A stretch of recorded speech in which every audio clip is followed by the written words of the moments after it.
Hi ನಮಸ್ತೆ ಎಲ್ಲರಿಗೂ ಮಧುರ ಚಾನಲ್ಗೆ ಸ್ವಾಗತ. ಇವತ್ತು ಕೇರಳ ಶೈಲಿಯಲ್ಲಿ ಕಾಯಿ ಹಾಲನ್ನು ತೆಗೆದುಬಿಟ್ಟು ಮೊಟ್ಟೆ ಸಾಂಬಾರು ಹೇಗೆ ಮಾಡೋದು ಅನ್ನೋದನ್ನು ನಿಮ್ಮ ಜೊತೆ ಶೇರ್ ಮಾಡ್ತಾ ಇದ್ದೀನಿ.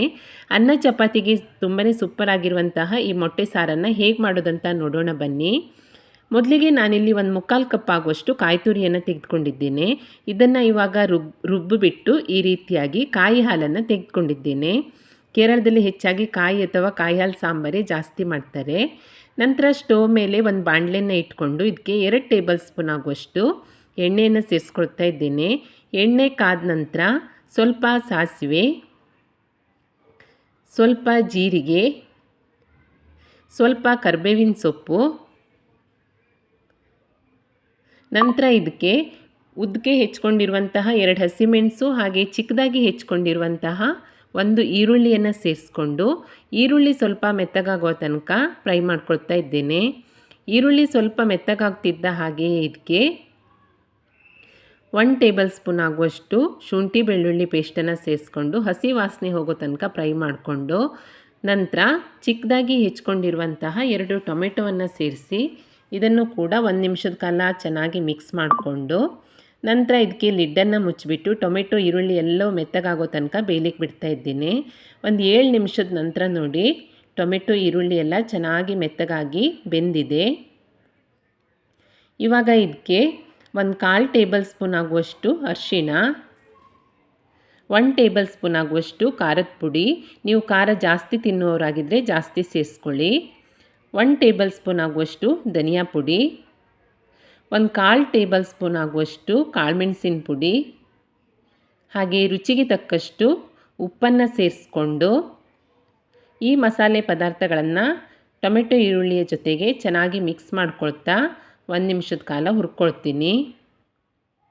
ಇದೆಲ್ಲವೂ ಚೆನ್ನಾಗಿ ಮಿಕ್ಸ್ ಆದ ನಂತರ ನಾನು ರುಬ್ಬಿ ತೆಗೆದಿಟ್ಕೊಂಡಿರುವಂತಹ ಕಾಯಿ ಹಾಲನ್ನು ಸೇರಿಸ್ಕೊಳ್ತಾ ಇದ್ದೇನೆ. ಇದಕ್ಕೆ ಮತ್ತೆ ಎಕ್ಸ್ಟ್ರಾ ನೀರೇನು ಸೇರಿಸೋದು ಬೇಡ, ಚೆನ್ನಾಗಿರಲ್ಲ. ಈ ಕಾಯಿ ಹಾಲಲ್ಲೇ ಮಾಡ್ಕೊಳ್ಬೇಕು, ರುಚಿ ತುಂಬಾ ಚೆನ್ನಾಗಿರುತ್ತೆ. ಕಾಯಿ ಹಾಲನ್ನು ಸೇರಿಸಿದ ನಂತರ ಒಮ್ಮೆ ಈ ರೀತಿಯಾಗಿ ಮಿಕ್ಸ್ ಮಾಡಿಕೊಂಡು ಉಪ್ಪಿನ ಟೇಸ್ಟನ್ನು ನೋಡ್ಕೊಳ್ಬೇಕು. ನನಗೆ ಸ್ವಲ್ಪ ಉಪ್ಪು ಕಡಿಮೆ ಅನಿಸೋದ್ರಿಂದ ಉಪ್ಪನ್ನು ಸೇರಿಸ್ಕೊಂಡು ಇನ್ನೊಮ್ಮೆ ಮಿಕ್ಸ್ ಮಾಡಿ ಇದಕ್ಕೆ ಒಂದು ಲಿಡ್ಡನ್ನು ಮುಚ್ಚಿಬಿಟ್ಟು ಚೆನ್ನಾಗಿ ಕುದಿ ಬರೋ ತನಕ ಇದನ್ನು ಬಿಡ್ತಾ ಇದ್ದೇನೆ. ನೋಡಿ ಇವಾಗ ಚೆನ್ನಾಗಿ ಕುದಿ ಬರ್ತಾ ಇದೆ. ಇದನ್ನೊಮ್ಮೆ ಮಿಕ್ಸ್ ಮಾಡಿಕೊಂಡು ಇದಕ್ಕೆ ಒಂದು ಅರ್ಧ ಟೇಬಲ್ ಸ್ಪೂನ್ ಆಗುವಷ್ಟು ಗರಂ ಮಸಾಲ ಪುಡಿಯನ್ನು ಸೇರಿಸ್ಕೊಳ್ತೀನಿ. ಗರಂ ಮಸಾಲ ಪುಡಿಯನ್ನು ಸೇರಿಸಿದ ನಂತರ ಇನ್ನೊಮ್ಮೆ ಮಿಕ್ಸ್ ಮಾಡ್ಕೊಳ್ತಾ ಇದ್ದೇನೆ. ನಂತರ ನಾನು ಬೇಯಿಸಿ ಇಟ್ಕೊಂಡಿರುವ ಮೊಟ್ಟೆಯನ್ನು ಒಂದು ಮೊಟ್ಟೆಯಲ್ಲಿ 2 ಪೀಸ್ ಈ ರೀತಿಯಾಗಿ ಕಟ್ ಮಾಡ್ಕೊಂಡ್ಬಿಟ್ಟು ಸೇರಿಸ್ಕೊಳ್ತೀನಿ. ಅನ್ನ ಚಪಾತಿಯ ಜೊತೆಗಂತೂ ತುಂಬಾ ಸೂಪರಾಗಿರುತ್ತೆ. ಕಾಯಿ ಹಾಲಲ್ಲಿ ಮಾಡಿರೋದ್ರಿಂದ ಟೇಸ್ಟ್ ಬೇರೆ ರೀತಿಯಾಗಿರುತ್ತೆ. ಮೊಟ್ಟೆಯನ್ನು ಸೇರಿಸಿದ ನಂತರ ಮತ್ತೆ ಲಿಡ್ಡನ್ನು ಮುಚ್ಚಿ ಸಣ್ಣ ಉರಿಯಲ್ಲಿ 10 ನಿಮಿಷ ಇದನ್ನು ಕುದಿಲಿಕ್ಕೆ ಬಿಡ್ತೀನಿ. ನೋಡಿ 10 ನಿಮಿಷದ ನಂತರ ಮೊಟ್ಟೆ ಸಾರು ಚೆನ್ನಾಗಿ ಕುದಿ ಬರ್ತಾ ಇದೆ. ಇದಕ್ಕೆ ಇವಾಗ ಚಿಕ್ಕದಾಗಿ ಹೆಚ್ಕೊಂಡಿರುವಂತಹ ಕೊತ್ತಂಬರಿ ಸೊಪ್ಪನ್ನು ಸೇರಿಸ್ಕೊಂಡು ಒಮ್ಮೆ ಮಿಕ್ಸ್ ಮಾಡಿಕೊಂಡ್ರೆ ರುಚಿಕರವಾದ ಕೇರಳ ಶೈಲಿಯ ಮೊಟ್ಟೆ ಸಾರು ರೆಡಿಯಾಗುತ್ತೆ. ಬಿಸಿ ಬಿಸಿ ಅನ್ನ ಇರ್ಬೋದು, ಚಪಾತಿ ಇರ್ಬೋದು, ಯಾವುದ್ರ ಜೊತೆಗಾರು ಕೂಡ ತುಂಬಾ ಸೂಪರಾಗಿರುತ್ತೆ. ಈ ರೀತಿಯಾಗಿ ಕಾಯಿ ಹಾಲಿನಲ್ಲಿ ಮೊಟ್ಟೆ ಸಾರು ರೆಸಿಪಿಯನ್ನು ನೀವು ಟ್ರೈ ಮಾಡಿಲ್ಲ ಅಂತಿದ್ದರೆ ಖಂಡಿತ ಒಮ್ಮೆ ಟ್ರೈ ಮಾಡಿ ನೋಡಿ. ರೆಸಿಪಿ ಇಷ್ಟ ಆದಲ್ಲಿ ಲೈಕ್ ಮಾಡಿ, ಶೇರ್ ಮಾಡಿ, ಹಾಗೆ ಕಮೆಂಟ್ ಮಾಡಿ.